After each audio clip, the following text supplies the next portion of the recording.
바울 서신은 교리와 윤리로 좀 구성다라고 볼 수 있습니다.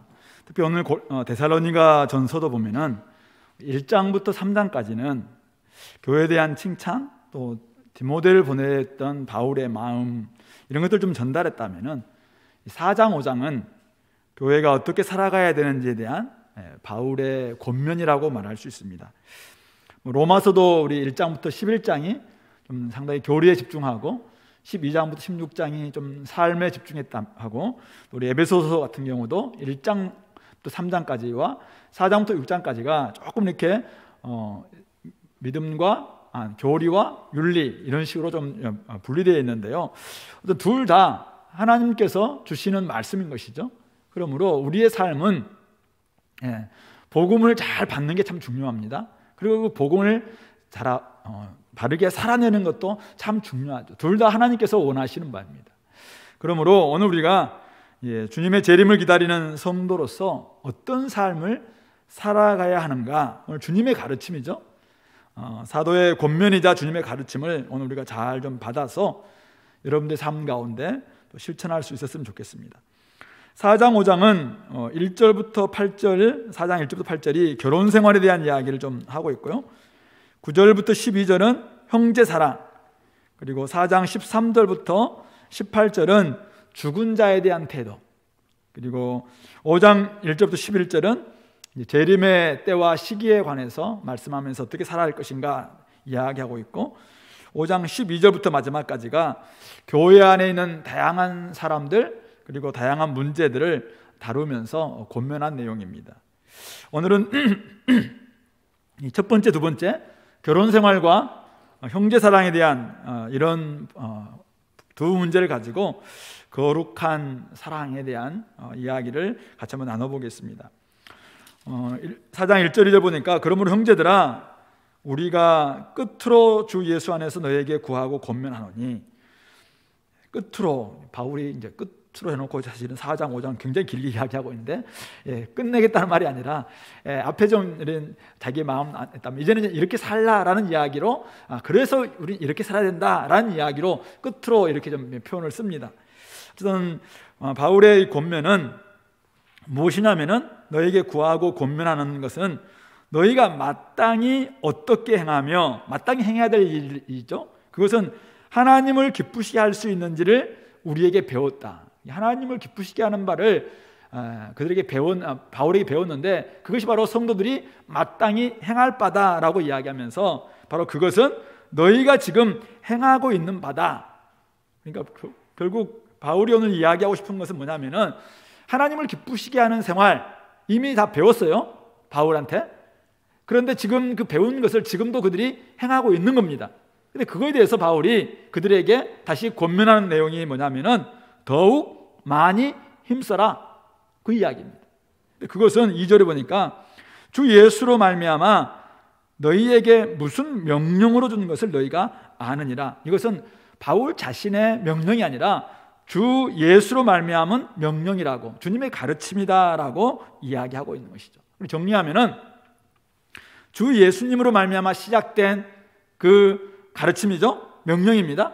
그것을 사도들은 복음을 전할 때 그들에게 다 가르쳐 주었습니다. 그래서 그들은 이미 배웠죠. 그리고 그것을 지금도 행하고 있습니다. 그런데 바울은 그들의 이야기를 딱 들으면서 더욱더 잘하고 있다, 칭찬으로 끝나는 것이 아니라 더욱더 많이 힘써라 라는 이야기를 권면하기 위해서 지금 이 글을 적고 있는 것이죠.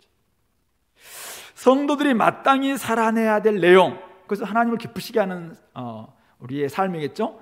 그 태도는 뭐냐면은 그 하나님 뜻인데, 오늘 3절에서 하나님의 뜻은 이것이니 너희의 거룩함이라 라고 이야기하고 있습니다. 그러니까 어느 시대를 살아가든 성도들이 행해야 될 바, 더욱 많이 힘써야 될 태도, 원칙이 있다면은 그것은 거룩함입니다.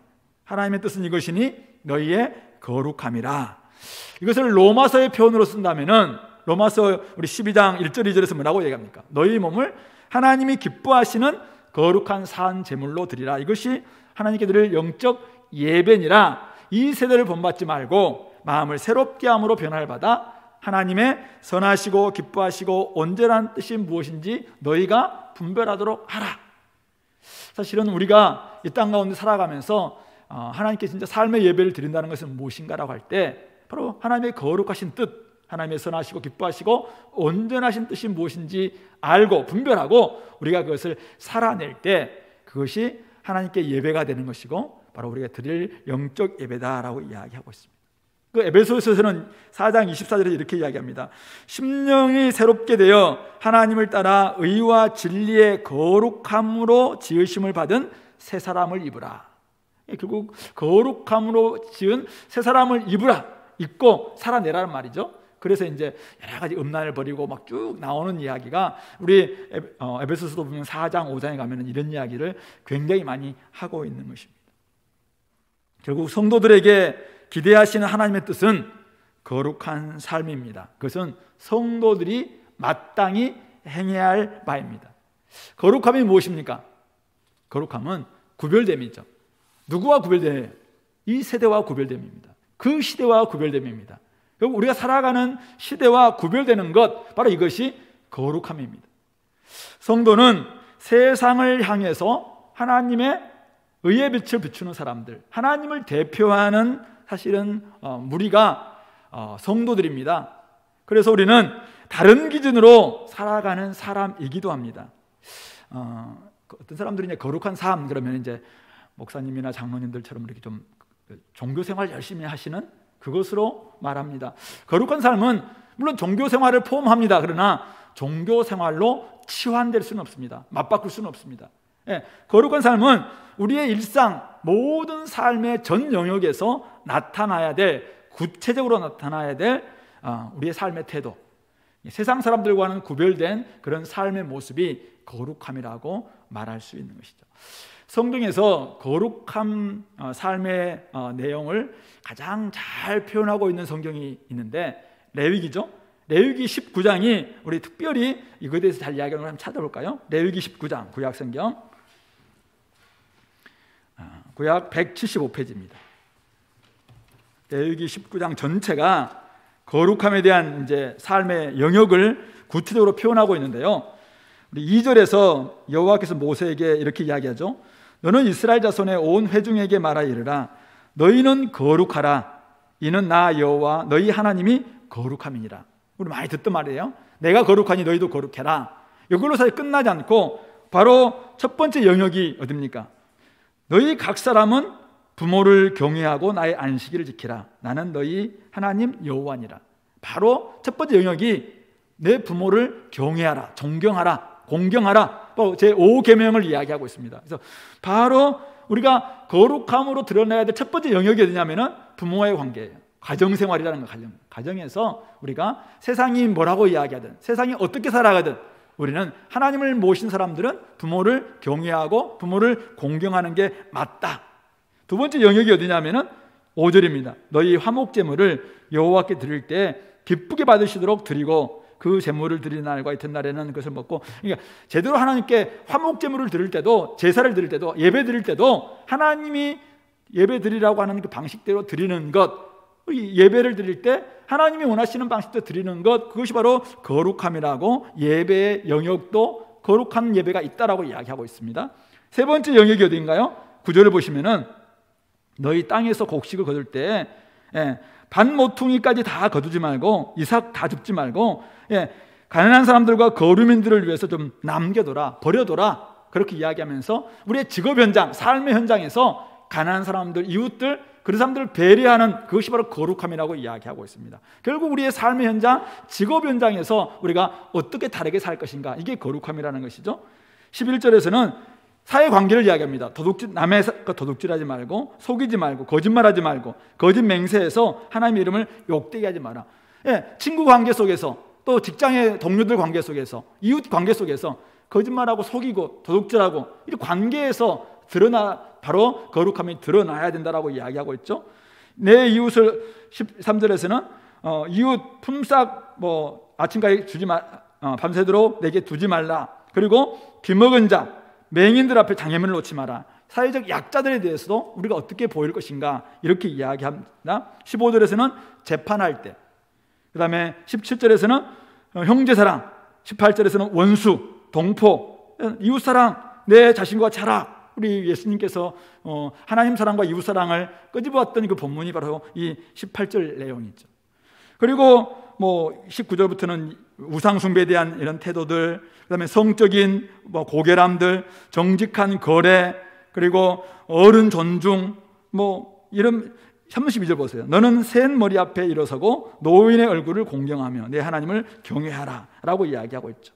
그리고 거류민들, 나그네들, 그런 사람들, 외국인 노동자들 학대하지 말 것을 이야기하고 있고, 35절에서는 재판할 때나 길이나 무게나 양을 잴 때 불의를 행하지 말고 공평한 저울, 공평한 추, 공평한 에바, 공평한 흰, 상거래에서 그냥 속이고 남들을 속이고 이렇게 해서는 안 된다. 이게 다 거룩함과 관련이 있다라고 말하고 있는 것이죠.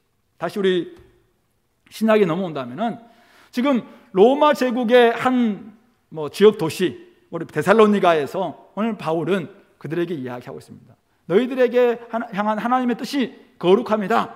이 말은 결국 그들 삶 가운데서 구약에 이미 하나님으로부터 다 배운 이런 말씀을 삶의 구석구석 다양한 영역 속에서, 직장에서, 가정에서, 학교에서, 상거래에서, 그리고 도시 생활에서 여러 부분에서 좀 다른 가치, 다른 기준, 그렇게 살아내는 것이야말로 거룩함이라고 말하고 있는 것이죠.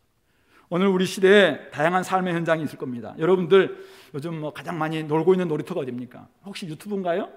SNS인가요? 아니면 여러분들의 여러 가지 지금 온라인에서 공부하고 있는 내용인가요? 거기에서도 우리 하나님이 정말 뭘 기뻐할 것인가? 우리 에베소서 5장 10절에서 이야기하고 있는 것처럼 하나님이 기뻐하시는, 주님께서 기뻐하실 일을 계속 우리 시도해봐라, 시험해봐라 라고 이야기하고 있는 것. 하나님이 기뻐하시는 일은 무엇인가? 그러면 우리는 삶의 다양한 현장 속에서 우리 이곳에서 예배 잘 드리는 것도 거룩의 중요한 태도죠. 그러나 이곳을 나온 여러분들의 삶의 모든 구석구석에서 우리가 하나님이 원하시는 그런 태도가 있다는 것이죠. 그런 부분에 결국은 이미 다 가르쳐 주셨어요. 또 오랫동안 여러분들이 아마 다 배웠습니다. 그러나 그것에 대해서 알고 있는 것을 끝나는 것이 아니라 더욱더 더 많이 우리는 해야 된다라는 것으로 바울이 좀 권면하고 있는 것이죠. 그러므로 우리 대학생들도 그렇고 우리 장년부도 마찬가지입니다. 여러분들이 진짜 내가 거룩한 삶, 성도로서 마땅히 행할 부분들은 거룩함인데 어떻게 드러낼 것인가? 예배 잘 드리는 거, 또 헌금 잘하고, 또 다른 사람들을 위해서 전도하고 굉장히 중요합니다. 못지않게 우리의 삶의 모든 영역 속에서 정직하게 살고, 또 다른 사람들에 대해서 좀 하나님의 이름을 욕되지 않게 하기 위해서 부모를 공경하고 어른들을 존중하고 옆에 있는 사람들, 가장 약한 사람들, 그런 사람들 잘 대하고, 이런 것들이 굉장히 중요한 거룩의 영역이다라는 사실을 꼭 기억하시기 바랍니다. 자, 이런 부분에 있어서 오늘 바울이 이제 첫 번째 거룩을 드러내야 될 영역으로 오늘 3절 하반절부터 4절 이야기하고 있는 너희의 거룩함이라 곧 음란을 버리고 각각 거룩함과 존귀함으로 자기의 아내 대할 줄을 알고 하나님을 모르는 이방인과 같이 세욕을 따르지 말고 이 일에 분수를 넘어서 형제를 해하지 말라라는 명령을 주고 있습니다.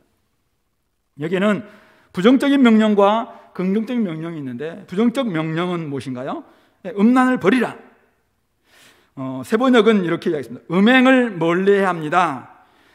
유진 피터슨이 개인적으로 번역했던 메시지라는 성경에서는 난잡한 성생활을 멀리하십시오 이렇게 번역하고 있습니다.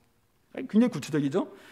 또 부정적인 명령으로 하나님을 모르는 이방인과 같이 세욕을 따르지 말라. 세욕은 끓어오르는 성적인 욕망을 세욕이라고 이렇게 번역합니다. 어쨌든 세욕을 따르지 말고 또 이 일의 분수를 넘어서 형제를 해하지 말라. 이 부분도 나중에 좀 이야기하겠습니다. 그래서 이런 부정적 명령이 있는가 하면 그 가운데 긍정적 명령이 있는데, 그것은 각각 거룩함과 존귀함으로 자기의 아내 대할 줄을 알고, 이렇게 우리 개역개정은 번역하고 있습니다.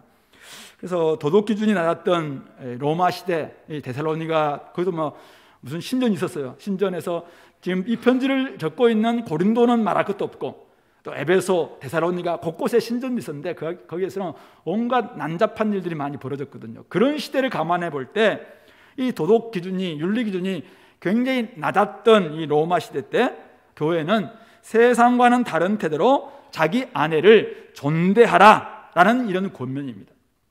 그래서 기록에 의하면은 여러 책들을 이렇게 주석가들이 이렇게 본 책에 보니까 아내 외에 정부 또 첩 이렇게 두고, 특별히 당시에 그 노예들이 굉장히 많은데 여성 노예들을 성적 유의의 대상으로 그렇게 여기는 일들이 비일비재했다. 그래서 그냥 아내들은 그런 여러 가지 자녀들을 관리하는 이런 일들을 주로 했다. 이렇게 기록되어 있는 그런 책들이 있습니다. 뿐만 아니라 아내를 대할 때도 그러다 보니까 이 남성들이 굉장히 이제 당시에는 이 완력이 그것만이 가장 중요한 시대다 보니까 힘 가지고 특히 자기 아내에 대해서도 굉장히 존대하지 않고, 우리 베드로전서에서는 더 연약한 그릇이다라고 표현하고 있잖아요. 그렇게 아내를 대하지 않고 존중하지 않고 존대하지 않고 막대했던 이런 모습도 있었습니다. 그런 부분에 있어서 아내를 대할 때 세상과는 다르게 거룩함과 존귀하게 대하라, 이런 뜻으로 우리가 해석할 수 있습니다. 두 번째 해석은 우리 개역개정에도 1번인가요? 1번에 밑에 보면은 헬라어로 자기 몸을 절제할 줄 알고라고 번역될 수도 있다라고 나와 있잖아요. 그것처럼 자기 몸을 절제하는 방식으로 존귀하게 대하라라는 해석으로 우리 해석할 수도 있습니다. 왜 이런 이야기를 했냐면은 잘 알다시피 당시에 그 헬라의 이혼론 때문에 그렇습니다.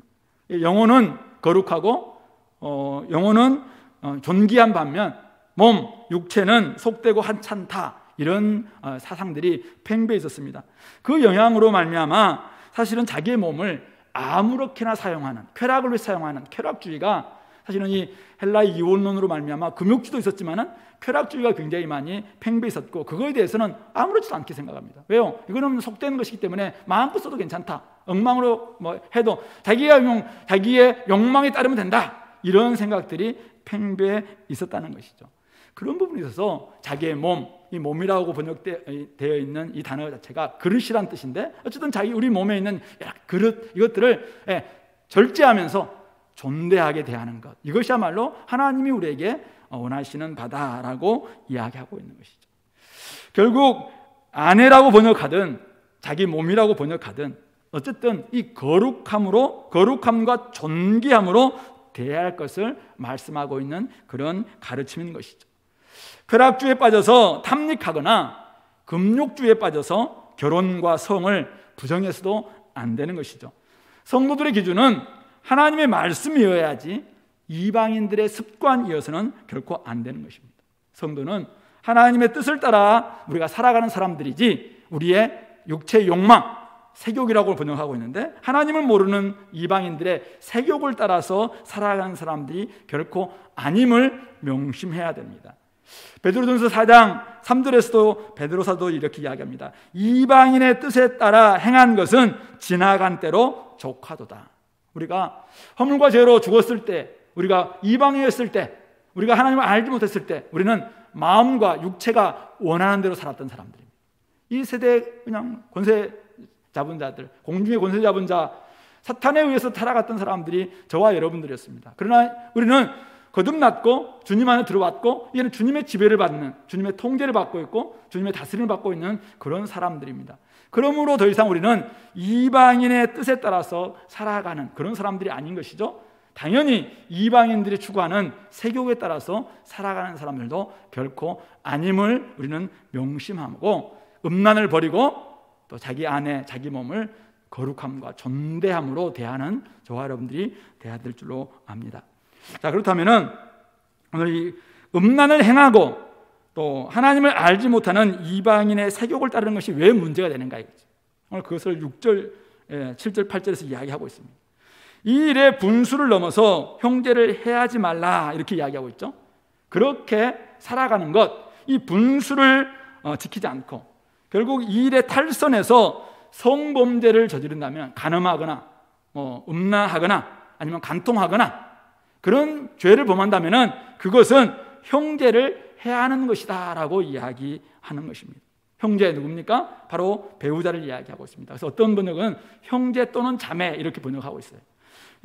성범죄를 저지르는 것은 결국 가족 지금 부부가 사이에서 결국 부부에게 충실하지 않고 또 음행을 저지르거나 간음하거나 간통죄를 저지르는 것은 오늘날 우리 형법에서는 간통죄도 다 폐지되고 이렇게 됐잖아요. 그러나 성경에서는 명확하게 그것은 형제에게 죄를 범하는 것이고 형제를 해야 하는 것이다 라고 명확하게 이야기하고 있고, 그것에 대해서 하나님께서는 신원하실 것이라고, 복수하실 것이라고 말씀하고 있기 때문에 그렇습니다.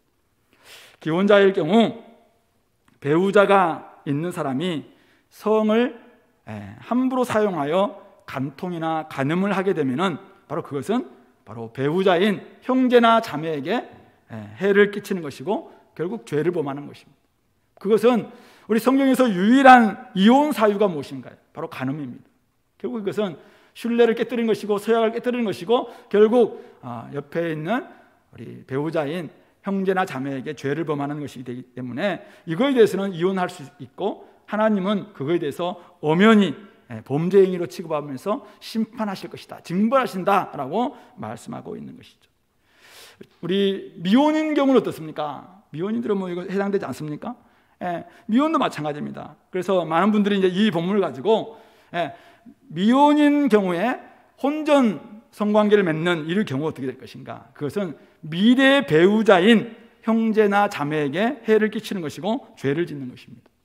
결국은 우리의 순결, 우리는 하나님 안에서 결혼관계 안에서 이것을 허락된 하나님의 선물인데 그것을 결혼 밖에서 결혼 전에 순결을 누군가에게 이렇게 빼앗긴다는 것은 결국 도둑질하는 것이라고 그렇게 말할 수 있는 것입니다. 그러므로 이것은 형제에게 해를 가하는 것이고, 그러므로 말미암아 하나님께서 신원할 것이라고, 복수하실 것이다, 징벌하실 것이다, 이렇게 말하고 있습니다. 바울은 이미 그들에게 가르쳤지만은 다시 한번 얘기하는 것입니다. 그만큼 이 결혼 생활에서 거룩함을 지켜내는 것이 중요하고, 그리고 무엇보다도 당시 분위기가 심상치 않았기 때문에 저는 이런 말씀을 하신 것 같아요. 당시 디모데가 가져온 소식이, 그들이 정말 서로 사랑하고 지금 열심히 잘 지내고 있는데, 형제끼리 잘 사랑하고 있는데 좀 집안에 아직도 좀 문제가 있는 것 같습니다. 보니까 주변 영향들을 받아가지고 조금 막 음란하게 생활하고 밖에 막 첩을 두기도 하고 이런 일들이 있는 것 같습니다. 이런 보고를 받은 것 같아요. 그러니까 오늘 바울이 이 디모데의 보고를 듣고는 이 부분에 대해서 이전에도 가르쳤지만 다시 한번 이야기하는데 이 부분들은 하나님께서 가만두지 않는다. 이 엄청난 이런 형제에게 해를 가하는 일이다 라는 것을 이야기하고 있습니다. 그래서 세교육을 따라서 난잡한 성생활을 하는 것, 이것은 존귀함과 거룩함을 지켜내지 못하는 것일 뿐만 아니라 범죄행위라고 이야기하시고 이거에 대해서 하나님께서 명확하게 갚으실 것이다 오늘 이야기하고 있는 것이죠. 두 번째 이유는 우리 7절부터 8절에 나와 있는데요, 하나님께서 우리를 부르심은 부정하게 하심이 아니라 거룩하게 하심이요 그러므로 저버리는 자는 사람을 저버림이 아니요 너희에게 그의 성령을 주신 하나님을 저버림이니라 라고 이야기합니다. 우리를 거룩하게 하려고 하나님 우리를 성도로 불러주셨습니다. 우리가 거듭나서 하나님 나라 백성이 된 것은 이제는 자유롭게 너희들이 마음껏 살아라, 자유가 너에게 주어졌다, 옛날에는 종이었지만 이제는 자유다, 그래서 마음껏 있게 살아도 괜찮다, 그렇게 하기 위해서 우리를 부른 것이 아니라 우리를 거룩하게 하기 위해서, 하나님을 닮은 사람이 되게 하기 위해서 우리를 불러주셨다는 것입니다. 그러므로 이런 말씀을, 이 가르침을 저버리는 사람은 바울을 저버리는 것이 아니라 그것은 성령을 주셔서, 성령은 우리에게 두 가지 성령께서 오시는 것은 의미가 있다고 했어요. 하나는 인쳐주시는 거라고 했어요. 도장을 딱 찍어줍니다. 너는 내 소유다, 너는 내 것이다, 내가 끝까지 지켜준다, 이라는 그런 의미가 인쳐주시는 기능이 있고, 또 하나는 보증이라고 이야기했습니다.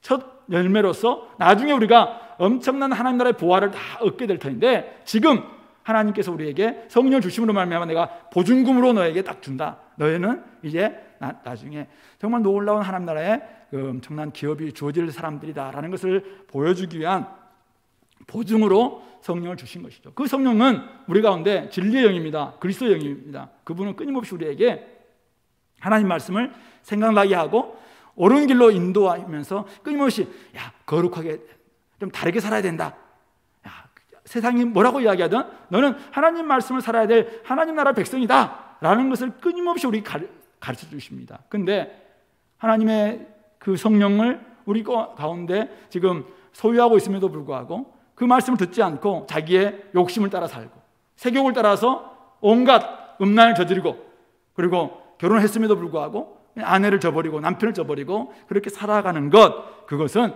바로 성령을 주신, 거룩하게 하기 위해서 성령을 주신 하나님을 저버리는 행위다.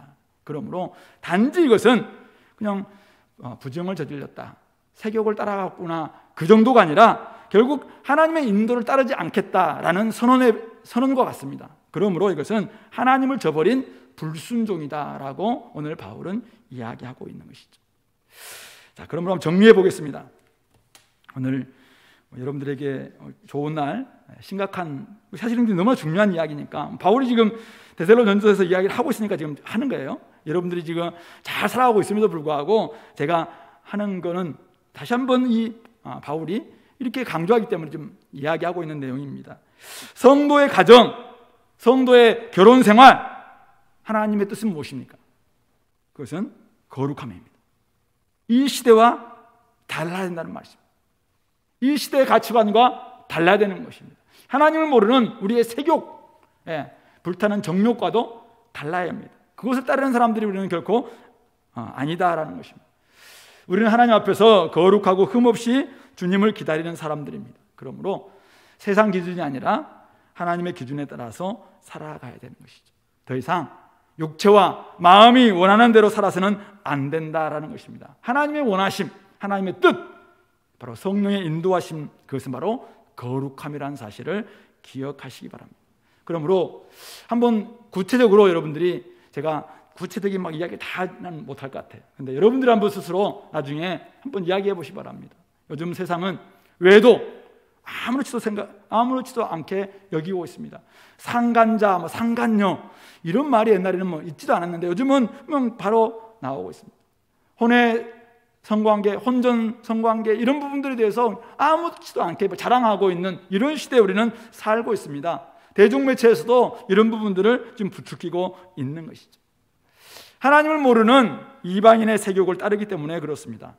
그러므로 오늘 저와 여러분들은 하나님이 우리를 하나님의 거룩한 백성으로 불러주셨기 때문에 성도는 하나님이 기뻐하시는 그런 삶을 살아내야 됩니다. 그러므로 한번 세 가지, 일단은 하나님이 기뻐하시는 몸 사용 설명서를 여러분들이 다시 한번 정리하시기 바랍니다. 우리의 몸 어떻게 사용할 것인가, 우리의 다양한 지체가 있을 겁니다. 이거 하나님이 기뻐하시는 몸 사용 설명서, 어떤 우리가 뭘 사면은 거기에 사용 설명서 있잖아요. 어떤 사람들 잘 안 보고 이제 대충 자기 마음대로 하잖아요. 근데 꼭 한번 읽어보는 게 필요해요. 하나님은 우리에게 몸을 주시면서 몸 사용 설명서를 성경에 주셨습니다. 그러므로 한번 정리하시기 바랍니다. 우리의 몸이 무엇인가? 우리의 몸은 아무렇게 써도 되는 것인가? 우리의 육체는 하찮은 것인가? 아니라는 거예요. 그런 부분에 있어서 창세기로부터 요한계시록까지 몸을 어떻게 하나님께서 사용하기를 원하시는지 한번 정리할 필요가 있습니다. 결혼이 무엇인가? 결혼 안에서 우리는 어떻게 결혼을 유지하고 함께 살아가야 될 것인가? 이 부분들도 우리가 잘 배워가야 됩니다.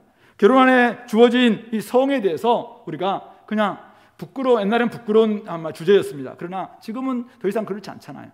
너무 이 부분들이 지금 그냥 드러내놓고 있는 이럴 때 우리 성도들도 이 성에 대해서, 사실은 결혼에 대해서 같이 공부해야 됩니다. 그래서 거룩한 결혼이 어떤 부분인지에 대해서 우리 청년들도, 대학생들도 이 부분에 대해서 우리 명확하게 잘 준비할 수 있어야 됩니다.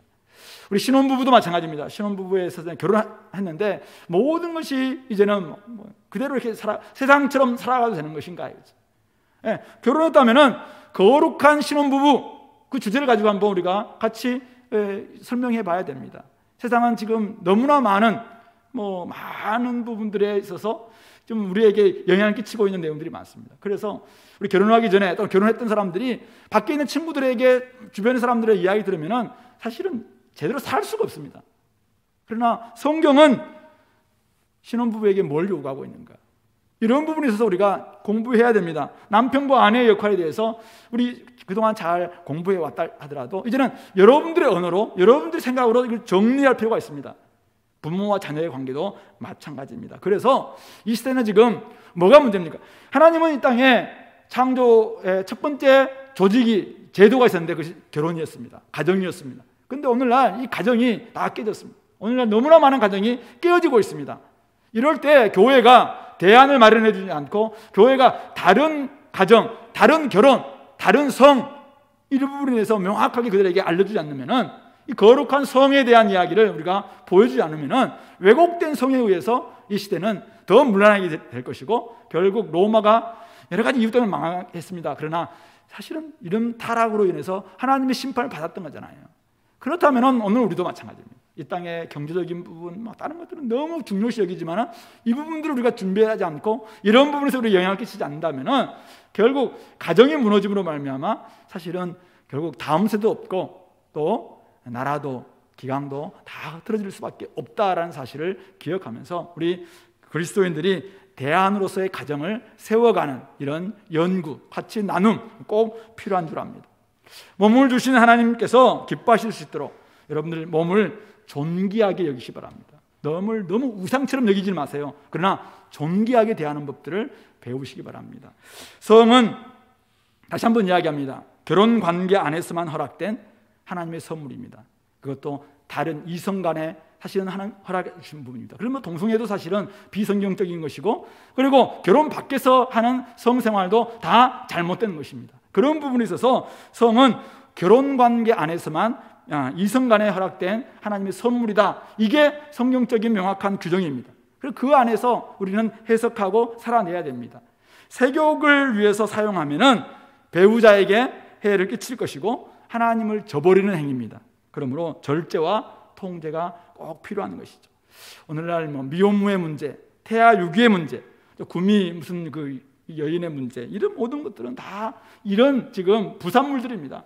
결국 우리가 존귀함을 배우지 못하고 절제와 또 책임을 무시한 결과 파생되는 일들이 너무나 많습니다. 결국 이것은 나중에 큰 사회적 문제가 될 뿐만 아니라 인류의 사실은 하나님께서 견딜 수 없어서 심판하시는 그러한 사실은 도구가 될 수도 있습니다. 그러므로 우리 공동체가, 교회가, 거룩한 성도들이 우리가 온전히 이 부분들을 잘 준비해서 선한 영향을 끼칠 수 있도록 하는 것이 꼭 필요합니다. 그러므로 다시 한번 여러분들이 명심할 것은 우리는 하나님을 순종하는 사람들이다. 우리 하나님의 뜻을 따라 사는 사람들이고 성경 말씀을 따라서 사는 사람들이지, 세욕에 순종하거나 이방인의 뜻을 따라 살아가거나 사람들이 수백만의 사람들이 다 뭐라고 이야기하든 성경이 뭐라고 이야기하고 있냐, 이것을 따라가는 사람들이 우리 그리스도입니다. 만약 그렇지 않다면 여러분들이 아무리 예배를 잘 드려도 여러분들의 삶은 거룩과는 거리가 먼 것이 될 수 있겠죠. 그리고 가정에서 결혼해서 이 부분이 무너지면 다른 모든 것들은 다 무너질 수밖에 없습니다. 그러므로 다시 한번 거룩함으로 부르시기 위해서 부르셨던 하나님께서 우리에게 성령을 주셨고 지금도 성령께서 끊임없이 우리에게 요청하시는 것은 말씀대로 살아라. 진리의 영이신 성령은 말씀대로 우리에게 생각나게 하고 가르쳐 주시면서 구별된 결혼생활, 구별된 성, 구별된 삶을 살아가도록 요청하고 있는 것이죠. 그러므로 이 5월 다시 한번 가정에 달 때 여러분들이 이 부분들 명확하게 한번 정리함으로 여러분들의 앞날도 그렇게 준비되어 있으면 좋겠고, 우리 청년들 또 대학생들 앞으로 여러분들이 좋은 또 짝을 만나고 이성을 만나서 교제를 하고 결혼을 해야 되는데 이 부분에서 잘 준비된 그런 가운데서 나중에 정말 거룩한 가정, 거룩한 결혼 생활 될 수 있게 되기를 간절히 소망합니다. 두 번째, 오늘 이제 딱 두 가지만 이야기합니다. 한 가지 끝난 거예요 지금. 두 번째는 이제 거룩한 형제 사랑, 9절부터 12절 내용입니다. 형제 사랑에 관하여는 이렇게 나오죠. 너희에게 쓸 것이 없으면 너희들 자신이 하나님의 가르치심을 받아 서로 사랑함이라. 더 이상 쓸 것이 없을 정도로 잘하고 있다. 그렇게 해서 이제 바울 사도가 안 쓸 줄 알았는데 조금 더 쓰고 있습니다. 그래서 쓰고 있는데 뭐라고 해야하면은 하나님의 가르침을 받아 서로 사랑하는데 그 다음 뭐라고 얘기합니까? 10절 너희가 온 마게도냐 모든 형제에 대하여 과연 이것을 행하고 있다, 칭찬한다 이 말이죠. 그러면서 하는 말이 형제들아 권하노니 더욱 그렇게 행하라. 바울의 데살로니가서의 특징이 뭐냐면은 잘하고 있습니다, 칭찬합니다 하는 말이 더욱 그렇게 해라 이렇게 이야기하고 있는 거죠. 사랑은 지금 이들이 잘하고 있어요. 하나님의 가르침을 받아서 서로 사랑하고 있습니다. 데살로니가 교회 성도들이 우리 1장 3절에도 봤잖아요. 사랑의 수고를 너무 잘하고 있는 거예요. 사람들이 막 이야기하기를 저들은 얼마나 사랑을 잘하는지 모릅니다. 그런 이야기 들려줄 정도로 잘 사랑하고 있는 사람들입니다.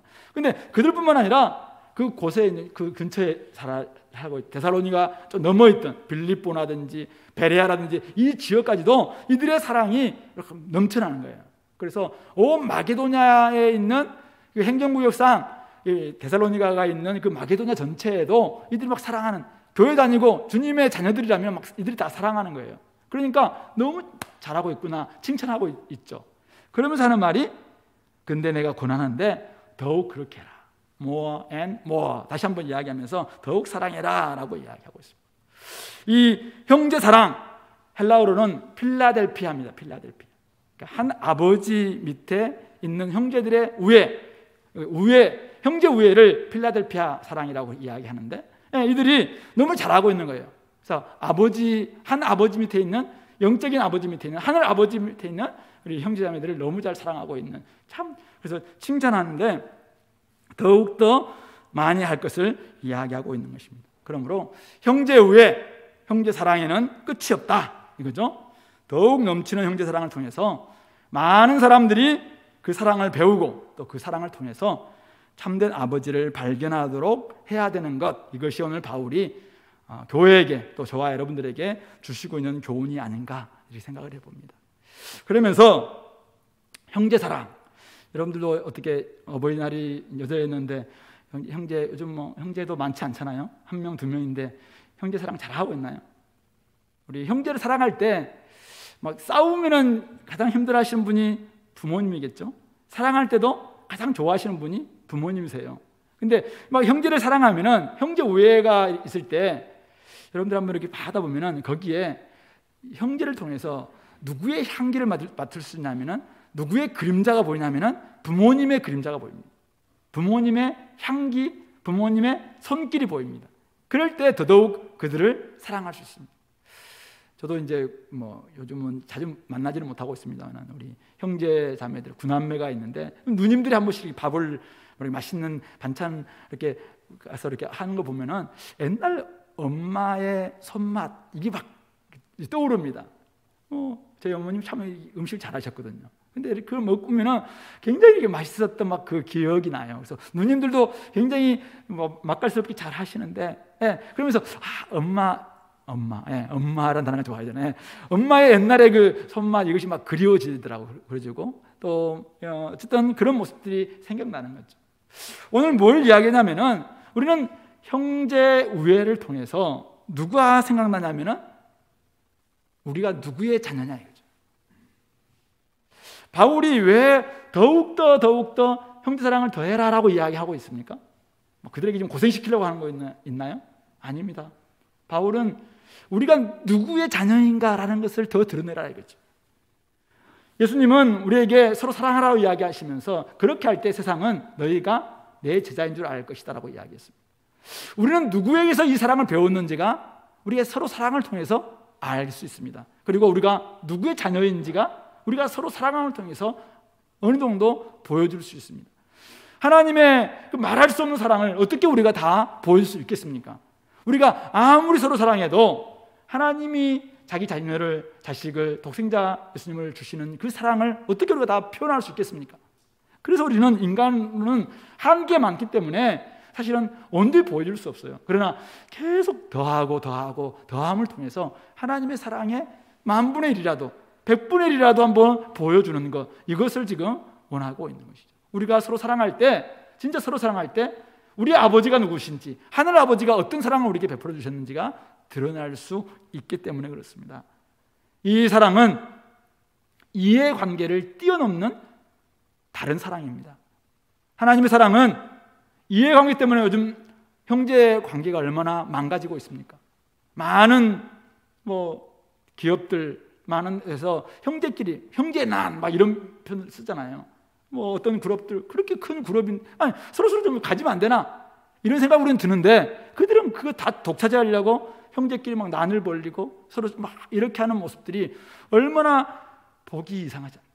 돈으로 망가진 관계가 지금 오늘 형제 관계가 되어 있습니다. 이런 시대 속에서 우리가 온전히 더한 형제 사랑을 보임으로 말합니다. 그 거룩한 구별된 형제 사랑을 우리가 보일 때, 어떻게 저들은 저런 이 이해관계를 뛰어넘는 사랑을 행할 수 있는가? 바로 그분의 아버지 때문이다. 즉 하늘 아버지가 독생자를 주셨던 그 엄청난 사랑이 결국 저들로 하여금 저런 사랑을 베풀게 만들고 있구나. 이것을 보여주라는 명령입니다. 그럼 저와 여러분들이 진짜 여러분들 하늘 아버지, 하나님 아버지를 모시고 살아간다면 우리 형제 우애가 형제 교회 다닌다는 이유 하나만으로, 그리스도를 주님으로 모시고 있다는 그 이유 하나만으로 모든 이해관계를 뛰어넘는 거죠. 우리 갈라디아서 3장 18절인가요? 남녀의 문제도 뛰어넘고 종과 자유자의 문제도 뛰어넘고 이방인과 유대인의 이런 구분도 다 뛰어넘는 것이 바로 이 사랑을 받은 사람들의 모습인 것입니다. 그러므로 오늘날 이 시대는 사랑을 해도 이기적인 사랑이 있죠. 대부분 다 좀 이타적 사랑을 한다 할지라도 거기에 자기가 계속 손해가면 더 이상 하지 않는 이런 상황입니다. 그러나 주님의 사랑은 그렇지 않죠. 다함이 없는 사랑입니다. 하늘로 사실은 어떻게 두루마기를 삼고 바다를 다 먹물로 삼아도 기록할 수 없는 그 사랑을 우리는 받은 사람들입니다. 이것을 우리가 어떻게 사람들에게 보여줄 수 있나요? 그것은 바로 하늘 아버지가 우리에게 이런 사랑을 베풀어 줬다라는 것을 이 형제 우애를 통해서 보여줄 때 조금이라도 알려줄 수 있는 것이죠. 그 사랑을 베풀라는 것입니다. 그 사랑을 통해서 하나님의 아름다움이, 하나님의 우리를 사랑하시는 놀라운 그 은혜가, 사랑이 조금이라도 증거될 수 있기 때문에 그렇습니다. 그러므로 지금 서로 사랑하고 있습니까? 잘하고 있는 겁니다. 우리 대학부 서로 사랑하고 있나요? 우리 청년부이죠. 장년부들 잘 사랑하고 있습니까? 더 하시기 바랍니다. 앞으로 더욱더 그렇게 함으로 하나님의 사랑이 무엇이었는가, 이것을 언제 깨닫고 부부관계 속에서 사랑이 사랑하는데 내가 손해보는 것 같고 이런 기분이 드나요? 사랑이 뭔지 모르는 사람이 그렇습니다. 진짜 하나님의 사랑을 받은 사람들은 그게 무슨 의미가 있습니까? 더욱 사랑함으로 하나님의 사랑을 조금이라도 보여줄 수 있는, 우리 소그룹에서 마찬가지입니다. 조장으로서 막 조원들 섬기는 게 쉽진 않죠. 그러나 그 사랑이 주님의 사랑을 조금이라도 좀 보여주고 있는 거예요. 그러므로 더욱더 사랑하시고, 그렇게 할 때 하나님의 사랑이 다른 사람들에게 조금이라도 증거될 수 있으니까요. 11절 12절은 형제 사랑이라는 단락에 위치하고 있죠. 또 너에게 명한 것 같이, 이미 이전에 다 명했던 거예요. 조용히 자기 일을 하고 너희의 손으로 일하기를 힘쓰라, 이런 명령을 줍니다. 디모데의 보고에 의하면은 그런 사람이 데살로니 교회 가운데 있다라는 것을 보여주고 있는 것입니다. 5장 14절에 가면은 게으른 자들을 권계하며라는 이 말이 있는데, 게으른 자들이 이 교회 안에 들어와 있었습니다. 그 이유는 우리 데살로니가 후서를 저번에 설교할 때 다 말씀을 드렸습니다만은, 주님의 재림이 얼마 남지 않았다, 이런 사상이 당시의 사상이었습니다. 주님의 재림 종말이 멀지 않았다. 그러니까 그들은 주님을 기다리면서 모든 일을 내려놓는 겁니다. 이 일을 내려놓을 뿐만 아니라 특별히 손으로 하는 일, 이거는 아까 우리 헬라의 이혼론에 의해서 손으로 하는 일은 하찮은 일이에요. 손으로 하는 일은 노예들이 하는 일이에요. 손으로 하는 일은 거룩하지도 않는 일이에요. 이런 생각까지도 들어왔어요. 이 같이 짬뽕이 되니까 결국은 일을 하지도 않을 뿐만 아니라 자기 손으로 하는 일은 하찮은 일이라고 생각하면서 아예 그냥 하지 않는 것이죠. 오늘날 우리 이제 바울 이 시대에 살았다면 오늘날 보면 감정 노동도 있고 우리 지식 노동도 있고 다양한 노동이 있기 때문에 좀 다른 표현을 썼을 거라고 생각해요. 그러나 어쨌든 당시에는 이런 배경 가운데 이렇게 이런 말씀을 하고 있는 것이죠. 그러므로 자기 손으로 자기 일을 하는 것이 얼마나 기독교적이고 성경적인 노동관이고 직업 윤리인가, 이 부분들을 정리할 필요가 있습니다. 특히 자기 손으로 하는 노동은 전혀 천한 것이 아니고 농경사회, 노예사회는 물론이고 지금도 여전히 우리로 하여금 살아가는 보람을 느끼게 해주는 일이 결국 땀을 흘리면서 일할 때, 물론 이것은 타락의 결과에 좀 더 가깝습니다. 그러나 사실은 이 일을 통해서 우리는 더 많은 가치를 느끼기도 해주는 부분이죠. 그러므로 일하는 것에 대해서 여러분들이 터부시 여기지 마시고 더욱더 우리가 힘써서 일하시기 바랍니다. 자, 그런데 오늘 바울은 사실은 12절 때문에 이야기를 하고 있죠. 이렇게 명령을 주는 이유는 이는 외인에 대하여 단정히 행하고 그 다음에 또한 아무 궁핍함이 없게 하려 합니다. 이렇게 이야기하고 있습니다. 소극적으로는 외인에 대해서, 밖에 있는 사람들에 대해서 좀 단정히 행함으로 책 잡히지 말라는 거죠. 좀 규모 있게 살아감으로 사람들은 끊임없이 교회를 주시하고 있거든요. 쟤들이 어떻게 살고 있나 보고 있는데 일도 안 하지 않고 밥도 그냥 딴 사람들한테 의존해서 먹고 있고 게으르고 막 이런 모습 보면은 어떻게 되냐 이거죠. 그래서 외인에 대해서 좀 단정히 행해라. 그래서 게으르지 말고 규모 있게 질서 있게 자기 삶을 살아내는 거, 이게 조금 소극적 이유입니다. 적극적 이유는 바로 뒷부분에 있어요. 아무 궁핍함이 없게 하기 위해서다. 우리 개역개정은 이렇게 번역되고 있는데 NIV에서는 누구에게도 의존하지 않게 하기 위해서다라고 이렇게 번역하고 있습니다. 둘 다 해당될 수 있는 말입니다. 그러니까 결국 우리가 열심히 자기 손으로 일하고 자기 일을 할 때 우리는 궁핍하지 않죠. 하나님은 우리가 일할 때 스스로 돕는 자에게 하늘도 사실 도와서 우리에게 은혜를 베풀어 주십니다. 우리가 열심히 일하면은 하나님께서 일용할 양식도 주시고 은혜도 주시는 거예요. 그래서 우리는 궁핍을 버리고 이제는 조금 더 풍부해지면서 다른 사람을 도울 수 있는 것입니다. 자, 그런데 잘못된 생각과 잘못된 신학으로 말미암아 주님이 오시니까 나는 일하지 말아야 되겠다 이렇게 해서 손을 딱 놓고 가만히 있으면 어떻게 벌어지냐면은 결국 이 사람은 죽으면 되는데 안 죽잖아요. 결국 다른 사람들에 의존할 수밖에 없다는 거예요. 그러니까 공동체의 짐이 되는 거예요. 공동체의 부담이 되는 거예요.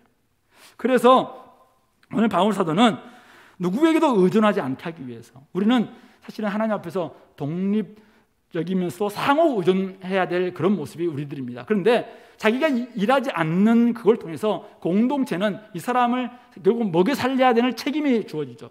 그래 되니까 결국 공동체 짐이 되고, 특히 당시에 막 흉년이 들고 막 이런 시대가 있었어요. 이 시대가 그럴 때 공동체는 나중에 그로 말미암아 불평과 원망이 생길 수도 있는 이런 부분이 있었다는 것이죠.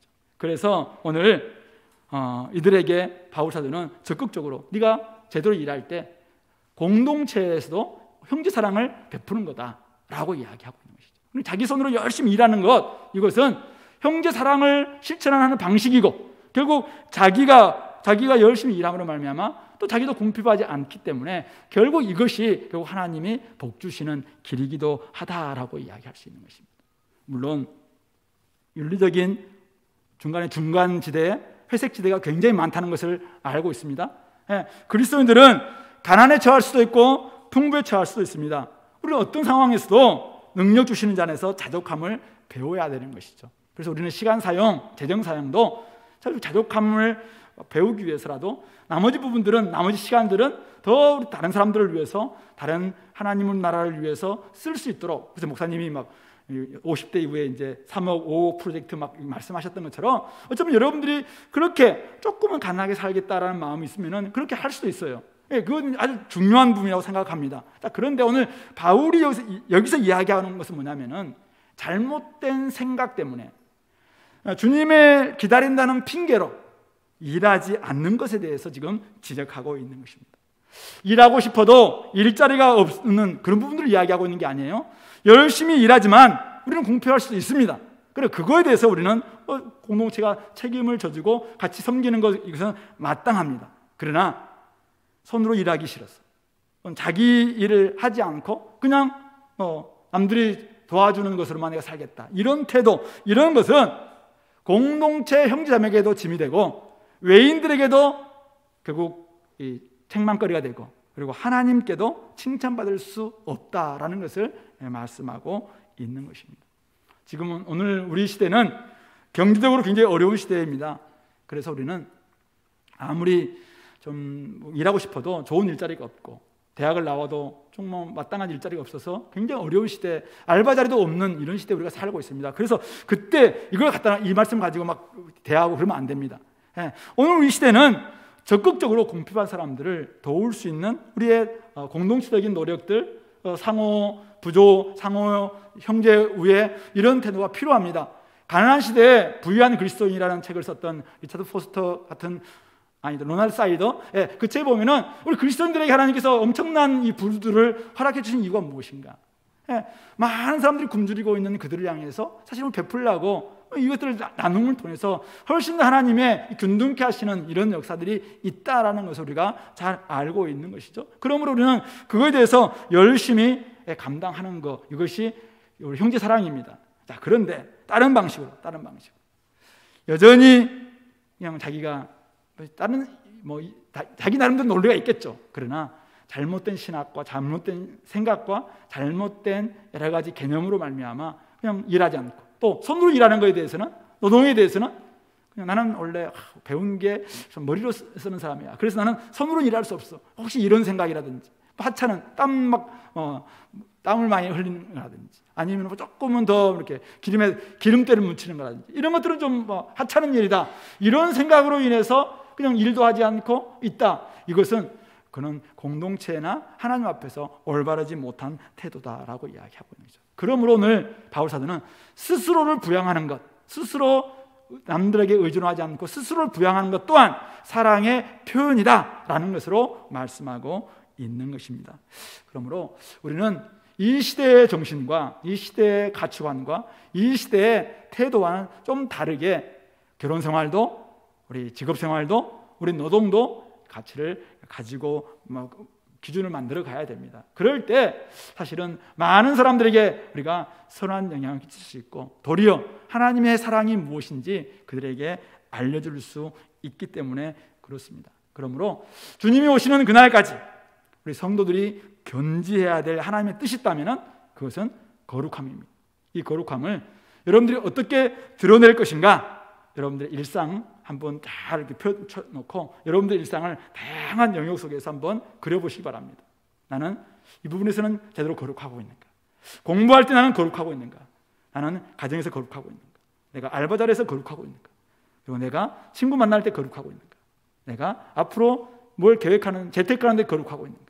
이런 부분에서 거룩함을 잘 드러내야지 우리가 거룩하고 흠 없이 주님을 기다리도록, 우리 바울 사도가 그들에서 기도했던 3장 13절의 기도가, 그래서 우리가 영적으로 개인 발돋움할 수 있는 이런 기도가 사실은 가능하지 않겠나 생각해 봅니다. 우리 공동체 한 사람도 빠짐없이 하나님 나라의 거룩한 백성인 줄 아시고, 가정생활, 특별히 아름다운 거룩한 결혼 만들어 가시고, 또 여러분들이 또 앞날을 준비하면서 직업을 생각하면서도, 일을 생각하면서도 우리가 그런 부분에 있어서 거룩한 직장 생활이 될 수 있도록, 슬기로운 직장 생활도 중요합니다. 그러나 그걸 뛰어넘는 거룩한 직장 생활을 하기 위해서 우리가 어떻게 살아낼 것인가, 이 부분들을 같이 토론하고 같이 만들어가고 또 같이 함께 격려해 줄 수 있는 우리 공동체가 될 수 있기를 바랍니다. 같이 한번 기도합시다.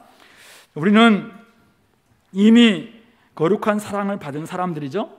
그러므로 거룩한 사랑을 받은 사람들로서 이제는 거룩한 삶을 살아내야 됩니다. 그런 부분에 있어서 우리 가정을 위해서, 또 여러분들 앞날을 위해서, 여러분들 앞날 일을 위해서 이 시간에 같이 한번 기도하고, 이 시대와는 좀 다른 우리 나름대로의 가치 기준과 또 직업 윤리, 이런 것들을 가지고 나가게 달라고 같이 한번 한 목소리로 기도하겠습니다.